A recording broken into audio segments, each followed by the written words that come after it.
toolbox is awesome. I mean, look at this.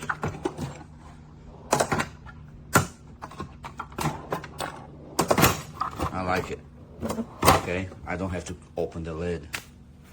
But they came in damaged. You can see this, if you can see this.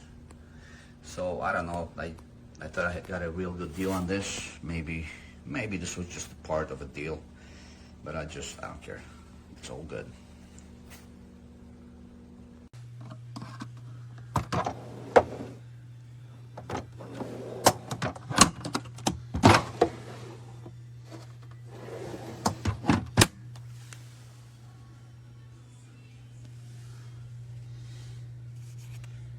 What is that?